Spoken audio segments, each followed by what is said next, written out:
through change.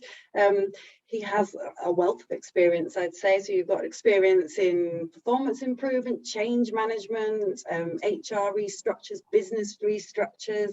You've worked across numerous sectors. So there's oil and gas, transportation, professional services, manufacturing, and also in lots of blue chip companies, including PricewaterhouseCoopers and TNT and Interscape. And interestingly, you've also got a really strong international profile. So a lot of the kind of academic research into mergers and acquisitions is based in the States and the UK, but you've got this amazing international experience and experience in emerging markets of Africa, Asia, and Latin America as well. So today, Graeme's going to talk to us to give us a masterclass about creating value through human resources in merger and acquisitions. And you've got significant experience in merger and acquisitions, but from an HR standpoint. And I think this is really interesting. We'll often look at mergers and acquisitions from a financial standpoint, and so we're now going to look at it from a human resource management aspect. So for the audience, if you've got any questions that you would like Graeme to answer at the end of his presentation, please pop them in the Q&A box and I'll look at that. You can do that throughout his presentation, and you can also vote up if you see questions posed by someone else, then you can vote them up if you would like that question answered. So without further ado, I'm delighted to hand over to Graeme. Thank you, Graeme. Thank you very much, Jane, and hello everybody, and it's great to be here. There is one thing Jane left out of my very flattering introduction and bio she did for me, and that's the fact that I am actually alumni from York University. I got a degree in economics back in, I hate to say, but 1979, so a long time ago, Alcuin College. So it's great to meet everybody. It's a shame we couldn't do it face to face, because I did fancy a trip back to my old stamping ground. But anyway, here I am. And yes, as Jane says, I'm really on the consultancy side now. But because my experience has been very much in the corporate world, what you're going to see in this presentation is much more of an experiential approach. It's going to be far more looking at lessons learned, looking at things I have done wrong, I have done well, other people have done well, other people have done wrong, just to try and build up a picture of human resources in M&A. I am passionate about this, and my first slide really kind of tells you a little bit about what my approach is. I do believe that HR is very underrepresented in both academic and in corporate research on the effectiveness of mergers and acquisitions. My experience is that HR always has to fight for a seat on the table, be it on a steering committee, be it on some form of decision-making unit which actually influences an M&A. So it's been a battle, and because this slide is trying to tell what it's all about in the HR, in my mind, is how we can maximize the potential of two organizations coming together, looking at capability of the organization, putting it together with another one, and extracting the potential from it. So in that case, HR, yes, it is a bridge on one hand, and also a bridge which can get quite stretched. So we have a lot of fun doing it, but I think it's an evolving science. That's certainly how I look at it. So if you look at an agenda of what I want to try and cover in the next half an hour or so, is that I want to look at what factors drive mergers and acquisitions per se, and then explore a little bit about why M&A rarely creates the intended value. I say intended value, it creates value, sometimes it diminishes value, but it quite often doesn't achieve what certainly the buyer is intending to do in an acquisition. But then I'd like to move on and look at the role of HR and the activities that HR does within an M&A life cycle, and have a little bit of a critique about those. I hope you'll see what I mean when I get to that point. Again, this is experiential, so I would like to bring in some examples from my own experience, and also some examples of learnings which I've picked up along the way, which hopefully when I do another acquisition, I will certainly be cognizant of. One of the most important parts about HR in M&A is when we look at the transition and the integration. So we'll look at a bit of things to do with that, and I'll just finish with some thoughts about what I believe HR needs to do to be able to really play a role in the M&A process, and more importantly to add value. So I hope everyone's okay with that. So that's kind of the process flow I want to follow. If you look at creating value from M&A per se, it's kind of amazing to think that in 2020, and remember that this was the year of really the year of the pandemic, there was a total value of approximately 2.7 trillion pounds worth of deals done, which is amazing given that what was happening during lockdowns, certainly around Europe. I myself was locked down, but super busy because I was part of a team which completed 2 acquisitions within 2020. So it's amazing that there's been such a growth in M&A. You can understand it now with a lot of cash that's been piled up. But even during the pandemic, M&A activity in Europe grew from something like 34%. Now, yeah, there's some logic here about what acquisitions are all about. You know, the prime reason is pretty logical. It's basically taking the value from one company, adding it to the value of another company, adding in synergies, be it on the cost side in terms of cost savings, or it could be on the revenue side in terms of business breadth increase and what have you. And that creates a much higher value organization, A plus B. So that's the very, very simplistic theory of why most companies enter into M&A activity.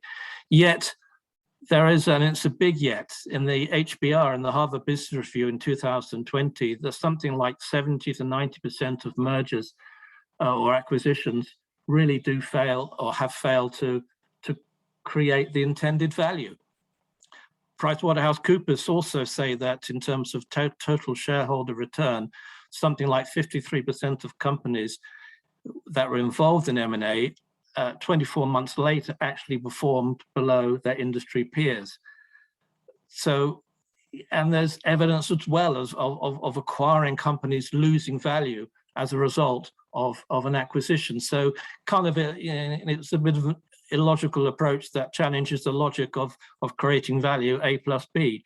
So we've got to ask the questions, why do companies undertake such high risk, or what seems to be very high risk activity, and why the value is not created in the way that they intend to at the outset? And then linking it to us, or linking it to human resources, what is the role, if any, does the HR function have to play in producing better outcomes?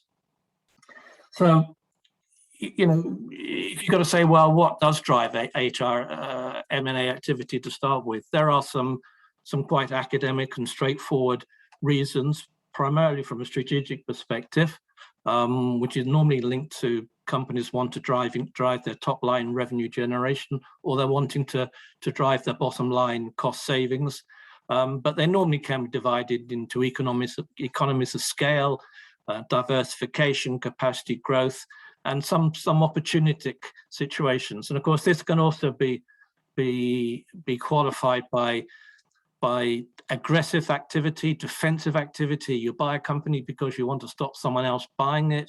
You're buying a company because you want to really go hell for leather on market share. So certainly there are strategies behind it. But the main issue for me is that that whatever strategy companies choose, they have to wrap it up in a business plan. There has to be a plan as to why they're doing it. It's not just because it feels good. It's something companies want to do. It has to have a business plan at the end of it. And that, to me, in my mind, is where a lot of a lot of deals do fall down, and it's for me where HR really comes into it. And as I say on the right-hand side of this screen, quite often people rush into M&A, so speed becomes an essence, and speed takes over expediency. So you end up doing something far quicker than you should do and not thinking it through in the right way. So things do go wrong. Now, again, whatever HR's role is in a merger and acquisition, it will depend on the deal structure. Again, I talked about the sort of logic behind M&A deals, but there are really two sorts of deals which really I've been involved with in the past, which are strategic acquisitions where one company in the trade buys another. It could be, I don't know, a few years ago, Deutsche Post buying DHL. It could be deals that I've been involved with where one steel company buys another steel company. And these are, in a way, great for HR because they're longer term deals. You're looking at building capability over a period of time. And therefore you can be much more involved from an HR perspective in supporting the whole acquisition and the post-acquisition period. But the second sort of acquisitions that I've been involved in is where there's financial buyers, and these are private equity firms, investment banks, etc. Now these are difficult ones because these are very much done for companies who are wanting to buy a business in order to make a quick investment, turn the business round, flip it, as they say, take it to market or whatever, and extract the value. And there's very little long-term thinking here. So HR is very expedient. It's very a question of doing what you have to do. So I've been involved with both from the sales side and from the purchase side. And I can tell you that the first one, strategic buying, is far more enjoyable. There's also asset transactions and against share transactions. Again, impacts on HR. If it's an asset transaction, that means just part of a business is being sold, and you, from an HR perspective, you have to go through things like transfer of undertakings, social plans with unions, redundancy agreements, and what have you. HR likely to be involved, but again in a short-term situation. A share transaction, on the other hand, is taking ownership where there's no change of employment because ownership is being transferred. But their HR will have to inherit whatever the systems are there. There might be carve-outs from a bigger company, and you've got to establish standalone systems. But still, it's a different approach from HR, and we'll talk about that as we get into the HR piece of this presentation. I was going to show you a slide here. I'm not going to now because I'm having trouble with my YouTube downloads today. But I will tell you what this slide, very short video was going to be all about. It was fundamentally going to be a short, just a two-minute piece from an ex-colleague of mine who now works in academia and in consultancy, who talked about really there being three reasons in his mind why acquisitions have failed more than people think they should do. And he puts it down really to intangibles versus tangibles. In other words, when companies are buying companies, they focus always on the tangibles. They focus on the finance, they focus on the return, they focus on the investment criteria, they look at the numbers, they look at the legal side of things, they look at all those pieces. They don't talk very much about the intangibles, meaning people, culture, the capability of the organization, the way two companies will come together. And of course, you know, without the tangibles just won't work. So he raises 3 points. Firstly, that in an acquisition, quite often the source element of each company is lost through an acquisition. In other words, the identity a company has, either on the buying or a selling side of it, you know, they actually lose, both companies lose their own identity or have a danger of losing their identity. And the second point they make is that you know, the point I made before, that you know, without the intangibles, without the people, without the quality, without the leadership, all the jigsaws you want to put in place may not happen. The tangibles may not happen.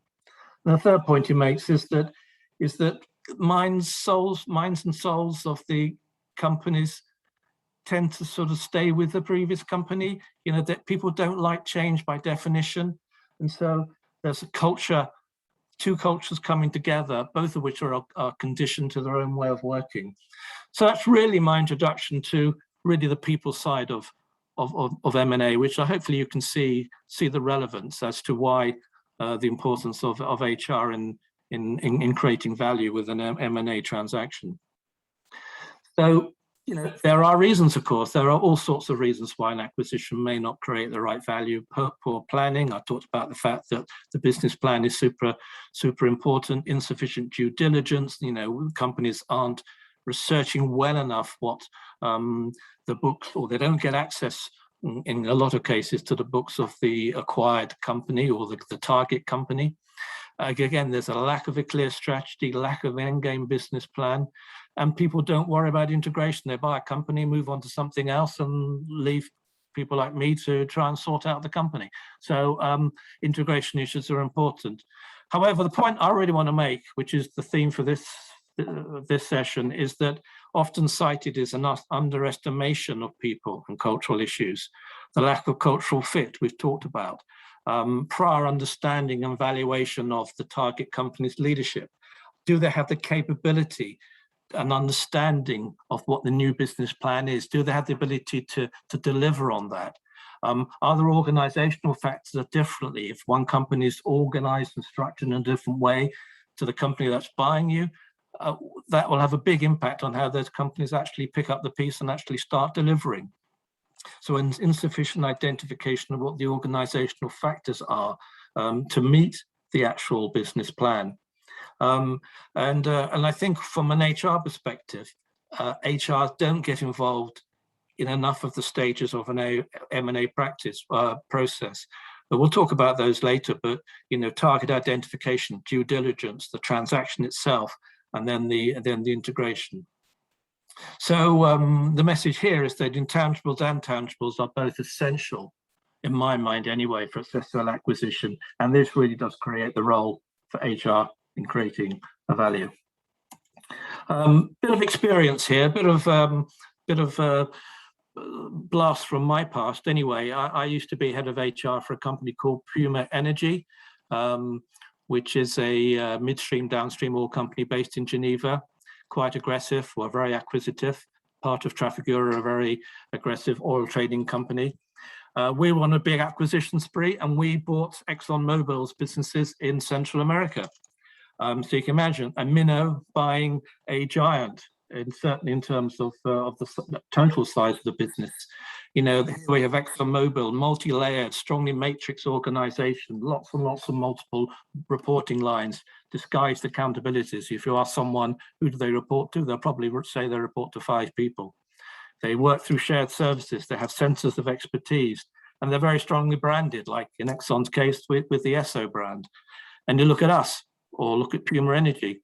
Very, very flat structure, very highly accountable, process light, country P&L, which is very, very important. I remember my boss asking one of the managers we were acquiring what their profit margin, their net margin was for the day before. And they said, oh, I'll get back to you tomorrow. I'll just call up the center of expertise and they'll tell us. And my boss said, well, you actually don't have one anymore. We don't have centers of expertise. We expect you to know it yourself. So therefore, the whole way of working was very different. It was a normal organization as opposed to a matrix organization, which is a real challenge. You know, how would Puma Energy, what do we have to address in order to bring in these two working cultures together? So, you know, I'm not going to ask you questions now, but if I would, I would ask you, and maybe give it some thought, you know, how would you want to address bringing these two sorts of cultures together, given that the move from Puma was towards a much more of a networked organization rather than a hierarchical organization. So an interesting example, it was a successful acquisition. The company Puma still own those businesses and they're doing very, very well, but it was a challenge. And for me as an HR director, it was a massive challenge. And I'll talk about some of the tools we used in a second.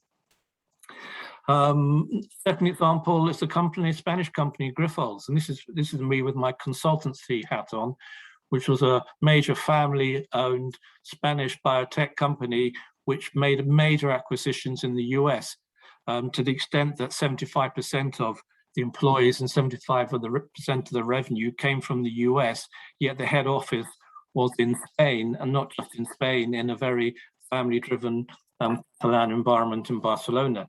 So how do these organizations come together from a network perspective? How do communications flow? How are decisions made? How do people have credibility? So again, another challenge for people to look at, and these are the sort of examples you get when you look at HR within the real world. And this is one thing I like to think of about as well, other obstacles to a successful acquisition. If some of those things we talked about don't come together, this could be what you get. Now, I've got a picture of West Ham here, which is my team, and I've got Declan Rice, who's my favourite player, but that's just irrelevant. I didn't think York Football Club had enough pictures on the internet for me to get, so I chose my team. But if you look at obstacles, if you don't get things right and you've got this misalignment, what can you get? Potentially, if they were West Ham United, in that you had unaligned managers with no business plan that they weren't following, only 4 out of the 11 players in the team would know in which goal they would have to score. Only 2 out of that team would care. 2 out of that team only 2 would know which position they play in. And really 9 players at some point in the game would actually be playing for the other team, because there's such a misalignment between what the objectives of the organization are. So that's why this piece about communication, about alignment, is so super important. Anyway, it's just a little bit of me just liking to show my football team on the screen. Anyway, back to HR. Yeah, early identification is very, very important. Personal related costs are the largest expense items on a company's income statement. So therefore, during the due diligence process, there's a lot of things that you need to look at from an HR perspective, and I'll go through some of those in a second, which have value, which have real monetary value, dollar signs attached to them. To find pension plans, which could be deal breakers. If you find cost increases which haven't been made explicit. So these are things which are technical things, but culture, again, is one of the main reasons cited. And within culture and HR, there are really 4 critical areas. Culture, as I mentioned, how can we capitalize on the differences between 2 organizations? How can we align our people? How can we structurally put these organizations together? And importantly, as HR has to be a business-driven function, how can we achieve the synergy targets and the deal benefits that we set out to do? Now, just to talk a little bit about the life cycle of mergers and acquisitions, and we'll look at it from an HR perspective. Really, there's 1, 2, 3, 4, 5 areas really we look at in M&A. There's a strategy. Let's go and buy a company. Why? Okay, we've decided we want to go and buy a company. How do we screen the company? So what are the sort of targets we want to go for? The due diligence, in other words, let's really start to look at the functional deep dive into the books of the company we're intending to buy. Then we'll have a sales purchase agreement. And then it's the transaction itself, how you actually make the deal happen. And then finally, there's the integration process, which is how you bring the businesses together post-acquisition and make 1 + 1 = 3. So that's really how it happens. HR normally gets involved at this latter stage, within those dotted lines, because HR is not normally viewed to be strategic enough to sit at the table for the first 2 areas. And that's what I want to challenge, because my belief is, and that's what I've managed to do in some of my later jobs, is to force myself to be involved in M&A strategy and the target screening, because it is important. And I'll show on the next slide why it's important and what you can do within HR to actually get around that table. Because if you look at these 4, I've reduced it down to 4 areas: target identification, impact on value, the transaction, if you like, closing, and day 1 preparation and integration. Target identification. In bold, I put those areas where you as HR can get involved at an early stage. You can talk to the teams about looking at cultural differences. What sort of culture are we? Therefore, what sort of target should we get involved with? What sort of company would be aligned to us? What sort of capabilities do we have? So therefore, what sort of capabilities should a target company have? And same sort of thing from a talent perspective. What would be the impact on employees if you're buying a company which is very, very long and traditional company, and how will they react to a non-traditional, much more avant-garde entrepreneurial company coming on board? And then looking at value, what is the impact that HR can have on value, the actual monetary value of a deal? Obviously, there's lots and lots of things here, and this is what you would do during the due diligence. You would look at you look at pension funding, you look at pay structures, you look at the contracts of senior executives, what change control provisions might be there, what bonus obligations are there, what sort of things we might get surprised with post-acquisition. Is there a share plan that we weren't aware about, or we have a liability towards? Are there retention plans in place, which is a commitment for the buying company to pay off, to pay people to stay in the company? These are things which are hidden liabilities that will impact on the price. So this piece is all about impacting on the price of the deal, which HR can really, really add a value to. And then if you go through that dotted line, which is the sales purchase line, which sales purchase agreement is like when you buy a house in the UK, you exchange contracts. That's what's known as the sales purchase agreement. And then you have the period of time before you actually complete the house sale. And that's the period afterwards where you work towards closing and day one preparation, which is where you're allowed to have access to a lot more things in the company. You're allowed to really look and understand management, meet management, understand how they work, what their way of working, what their leadership style is. You're allowed to really get into the detail of the due diligence, understanding how payroll works, what benefits are going to be lost if it's going to be a carved out business where they're going to lose all their systems, lose their payroll. At this point, you have to make preparation to put a new payroll in place. So day one, people get paid, which is super, super important. But again, you can see the value of doing this right. You get this wrong, day one happens to people don't get paid, and that is the nightmare for an HR guy. So day one integration, communication, super important. 100-day plan, which I'll talk about. There's immediate leadership decisions. I always think if there's going to be changes, make them immediate. So we bleed, cry, and then get on with the business rather than having it fester over a period of time. But again, this is just give you an idea of the flow of an M&A transaction and what HR involvement is in it.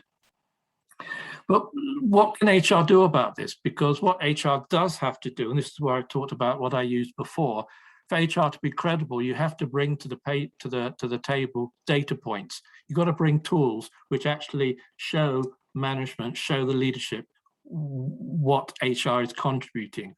For example, in leadership and talent, when you get access to management, it's quite common to put people through leadership profiling tools, both within the company you're acquiring and also your own company, because then you get an idea on the differing ways of working, preferences, ways of working. Structured interviewing, in other words, challenge the new leadership or the team that you're acquiring to see how they react to a new business plan, how they react to change, how they react to, are they on the bus for the new company? Talent capability, how you assess competencies and skill sets. How you look at cultural awareness, and there are a number of tools you can use for assessing culture, which give you some data points. I've used a company called Frasier, which turns narrative into analytics to understand, what are the key drivers in the way that people work, and of course organizational network analysis tools that can help you understand how communication, how it happens in a company, how decisions are made, which is very important. Now, I'm conscious of time, so I'm going to move on onto something which is, I suppose, me putting my hand up and saying, oops, these are things that I have done wrong in the past that I've learned about. So when I do it again, hopefully I've learned from this.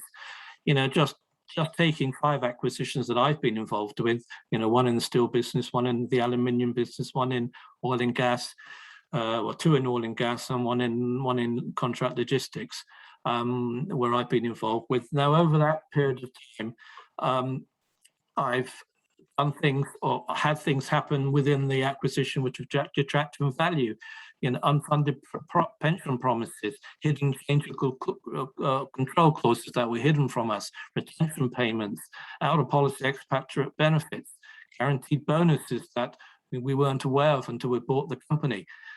Suddenly key levers left without us knowing, without us sort of expecting it. So we were surprised.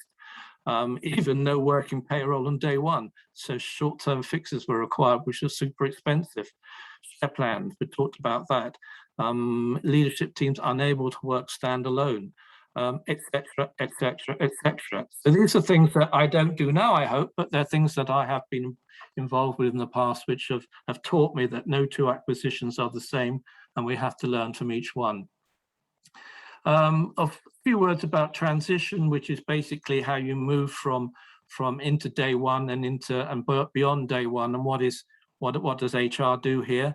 Of course, day one is all about making sure that as I put it, that people get paid and the lorries leave the warehouse. In other words, business carries on as usual, and that the employees see no change. They don't suddenly see, oh God, we're not getting paid, we're having our benefits capped, and etc., etc. And of course, retaining people. And then if you go into day one, it's all about how you organize and hand over to business as usual. There are things called TSAs, which are transition service agreements. Quite often, mainly in IT and in systems in general, you would do an agreement with a seller to keep a system going for 6 months, paid for by the buyer, so you can just transition onto your own system. But you need to get off those as quickly as possible because they're very, very expensive. So again, beyond day one, you start planning this. But again, running through all of this is communication, communication, and communication. You've got to keep talking to employees, and this is where HR really does come in and does have a very, very big role to play. And I put at the bottom here, launch of a 100-day plan, because when you get to day one, you normally embark upon a 100-day plan, which is all really the first 6 months of ownership, what you need to do there. And again, in a nature, I won't go through this. This is just a process chart, and this shows you kind of how an M&A deal comes together. And you'll see on the right-hand side there, 100-day plan, because that's really what happens when you get to this point of the plans being agreed. And the 100-day plan is nothing more sexy than saying, if you bought a house and when you're buying the house, you weren't able to necessarily test the central heating to the extent that you wanted to. This gives you a chance in the 100-day plan to validate all of those assumptions you made during the sales process. Do we think the organization is right? Do we think the people are right for the company? Do we think we've got the right structure? Is the business plan, are we focused on the right KPIs? These are all things you do, and you go through this function by function, as you see on the right-hand side: finance, HR, IT, ops. All these areas will go through a 100-day plan, looking at those areas that they want to drill down to in the first 100 days to really validate the acquisition. An example, this is one I led when I was working in Liberty Steel, and I was running a big acquisition of ArcelorMittal. I took the HR team. Our plan covered ways of working, understanding our talent, social dialogue, how we work with the unions, culture and engagement, performance management, competencies, organizational structure, organizational gaps, policies, compensation, all the areas of HR where you want to take a deep dive into and ensure that what you bought is what you want and what changes you need to make. And you see, I was quite busy because I had a lot of things in the right-hand column saying Graeme. So that was, so I had a very, very busy time doing this. So hopefully that gives you an idea on what an HR plan would look like for the first 100 days. And again, get this wrong, you're actually destroying value in the company. You get the wrong leaders in place, you don't identify the right organizational gaps, you don't get the right compensation alignment in place. That costs the money to the company and will erode away the intended value from the acquisition itself. But a successful integration, what does it look like? To me, it's really three things. It's clarity of purpose. So there's a really strong understanding within the target or within the company that's been acquired of the rationale for the merger or for the acquisition, understanding of the vision, and the leaders really understand the purpose and what it's all about. Control is the second major thing, because it's very easy to focus on the acquisition and the 100-day plan and the integration, and you forget about the fact there's a business to be run. You've got to actually have a full-time integration director, but also have full-time business as usual people running the company. And at some point then integration then hands over to the business as usual piece. And when I've been head of HR for mergers and acquisitions, which I have been until quite recently, I would then hand over to the regional HR director or something, and then move on to my next deal. And of course, the third piece is managing people, recognizing the uncertainty, the ambiguity that people will feel on both sides. It's on the buyer as well, because there's two jobs and there's two people and one job. Someone's going to suffer, and there's got to be a way of removing and managing that uncertainty, and getting ready really to how you move forward as a company.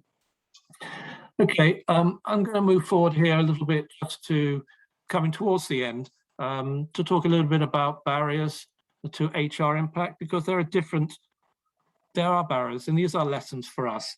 I think the first one I see is that the deal team in an M&A transaction do see the deal as a financial transaction. The tangibles that we were talking about before, they don't necessarily see the intangibles. So therefore, a big impact is your ability, or HR's ability, to be commercially credible, to be able to influence the business leaders, when in the past, and quite often, HR is seen as being a service function with inadequate influencing skills.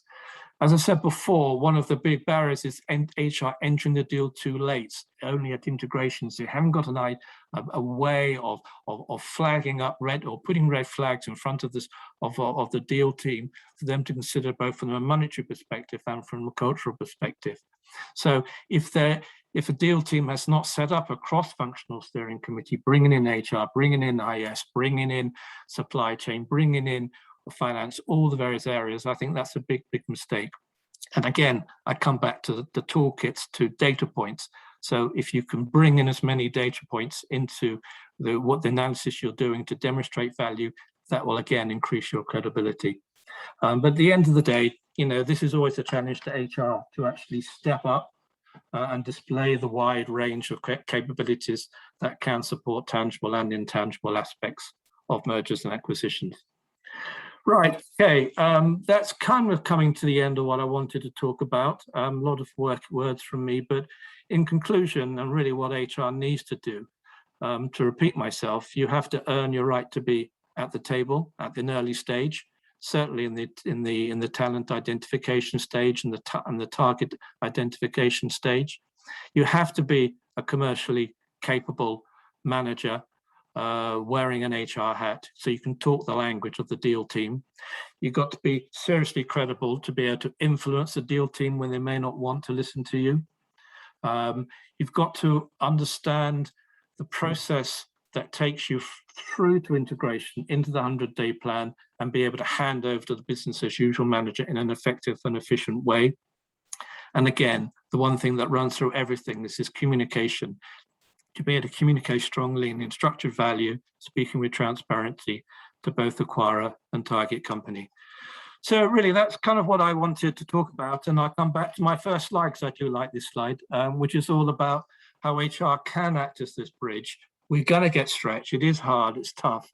You get pulled apart. But if you can pull potential and capability together of organizations, I think you've got the basis there for at least to have maximize the value from an M&A deal, rather than coming together, two companies coming together and deals flop, which they do quite often. So I hope all that made sense to you. A lot of talking from me. I'm sorry there's no interaction, but that's the way it is. So at this point, I'll hand over to Jane, but and hopefully there's some questions or comments or observations, or will tell me if I'm talking rubbish. I'm happy to defend myself. So Jane, do you want to take over from now? Thank you very much, Graeme. That was really fascinating. So if you could put any questions in the Q&A box, that would be really useful, and we can put those to Graeme. While we wait for any of those to come in, I've got a few kind of things that comments, questions for you, Graeme. But there were so many things I wanted to talk about. But I think one thing that struck me, and I guess this comes from something that I teach my students, is about this vicious cycle of HR. In the you talked about how you had to really fight for your place at the table in mergers and acquisitions, and I think this is inherent in many HR functions. You know, the HR only brought in when the problems arise. You know, they're brought in to firefight and fix the problems, and then they can't fix the problems, and so they get a really bad reputation, and therefore they're not called in at the earlier stages, and so you get this vicious cycle of HR not being involved. But I guess it also, to me, it speaks for kind of short-termism. So takeovers, I think they can, can be about creating short-term shareholder value. So I guess my question is, if you could maybe comment a bit more on this vicious cycle of HR, and how HR can get their place at the table, but also how can HR help with taking a much more long-term perspective on things? And is that feasible in the light of sort of short-termism from shareholders? No, it's a great question, Jane, and it's something I've struggled with all my life, because I've had to fight to get onto the table. You know, I eventually did get myself onto an executive committee of a PLC, so I could, and I was there, and luckily I had bosses or a boss at that point, who would spend an hour talking about a financial situation. Then everyone would be talking about it. I wouldn't understand what the hell they were talking about, and then he would turn to me and go, Graeme, what's your view? Because he wanted a different perspective. And that was key to HR being credible, is having that perspective and being able to express it in the right way.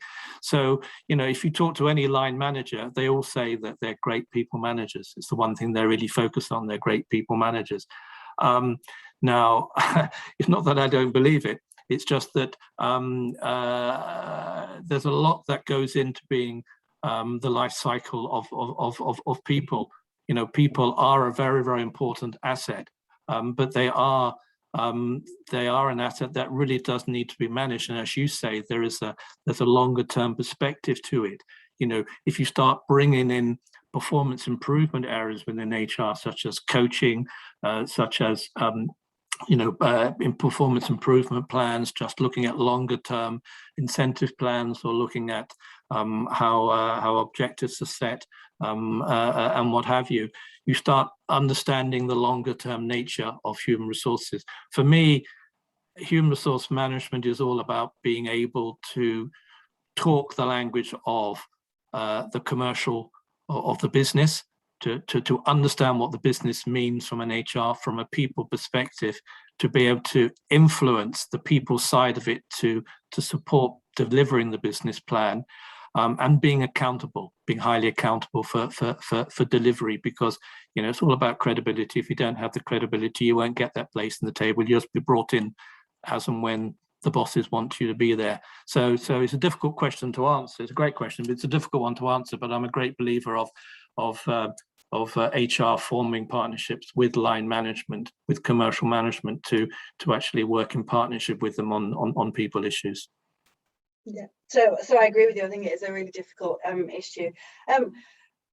I think it's interesting that you're talking about forming partnerships with line managers, and you sort of mentioned line managers in your answer there, and I guess looking at your presentation and looking at some of the research on mergers and acquisitions, a lot of it's about what's happening in the higher echelons of organisations.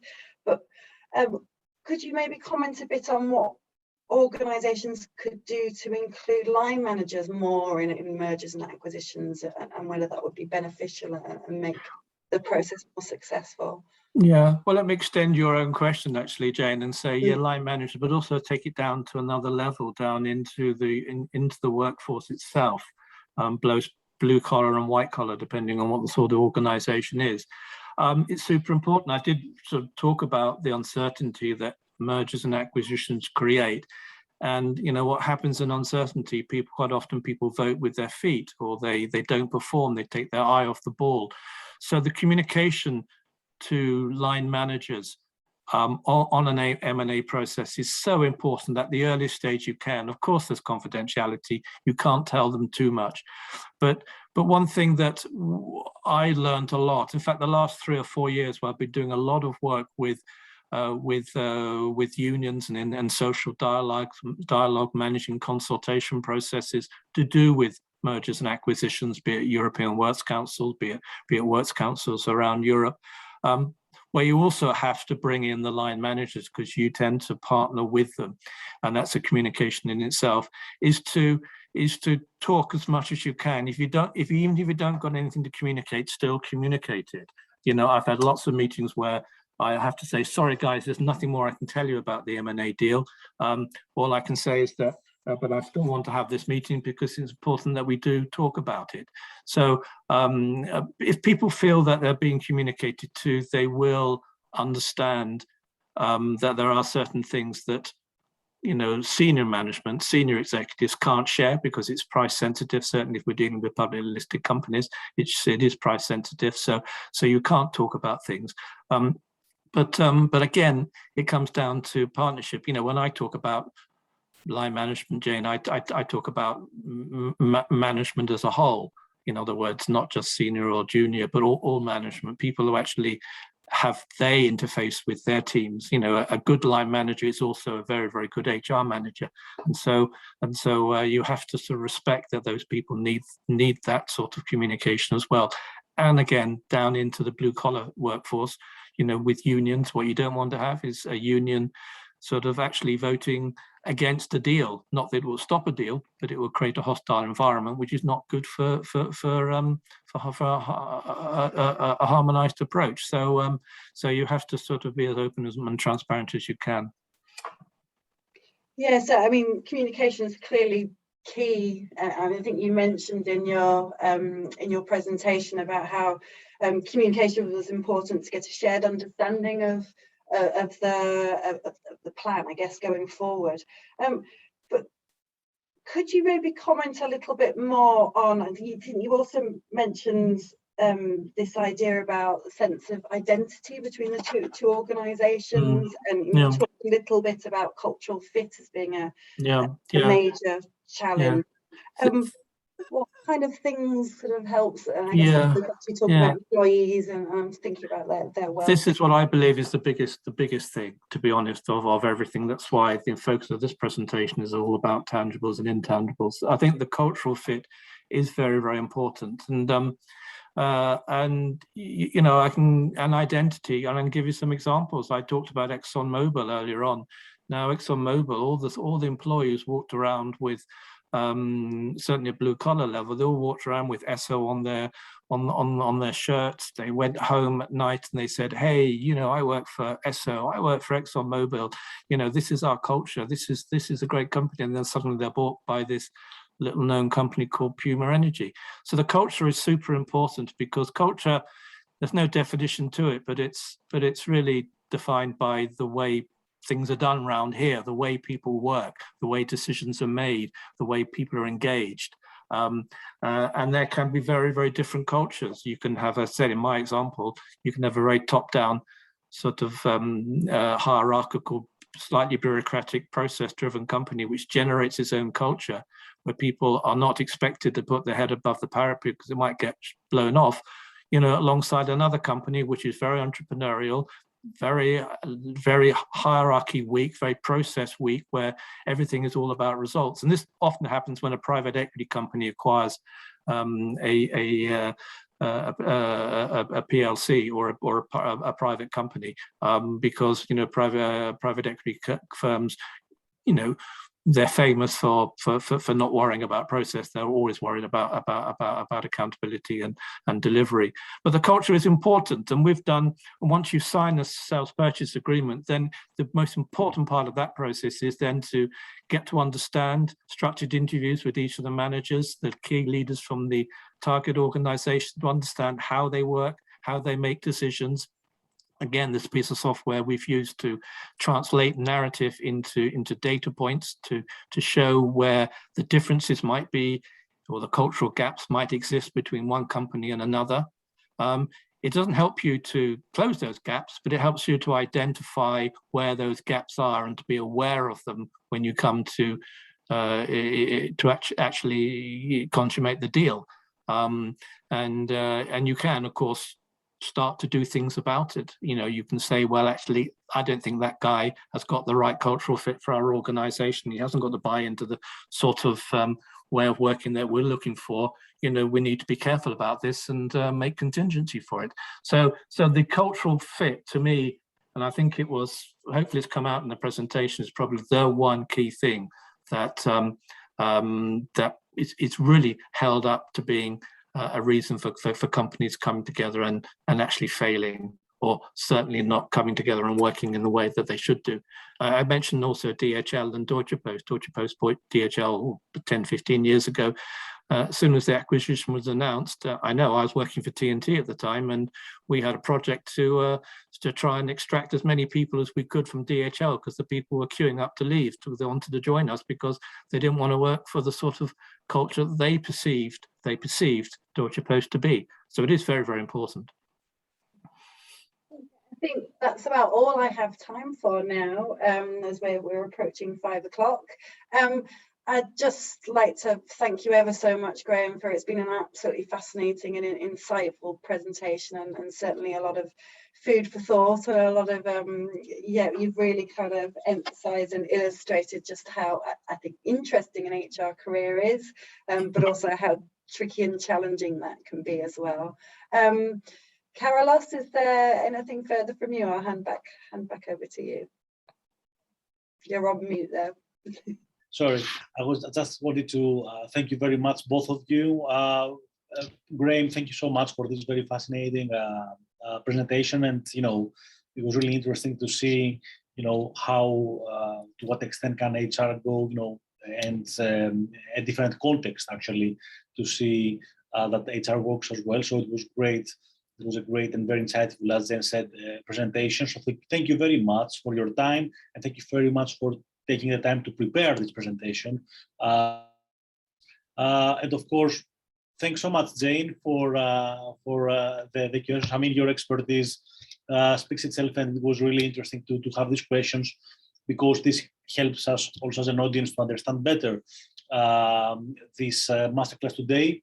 And of course, thanks everyone for attending this masterclass session. And please don't forget that we have the next masterclass. We will be hosting a high-profile politician from Greece, Dr. Domna Mihailidou, who also has an academic background, and it happens to be the Deputy Minister for Labour and Social Affairs. And I think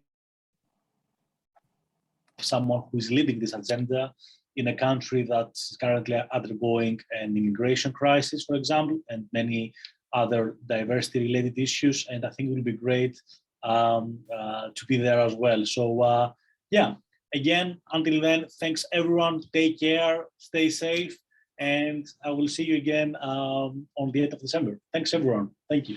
Bye. Thank you. Thank you. Thank you.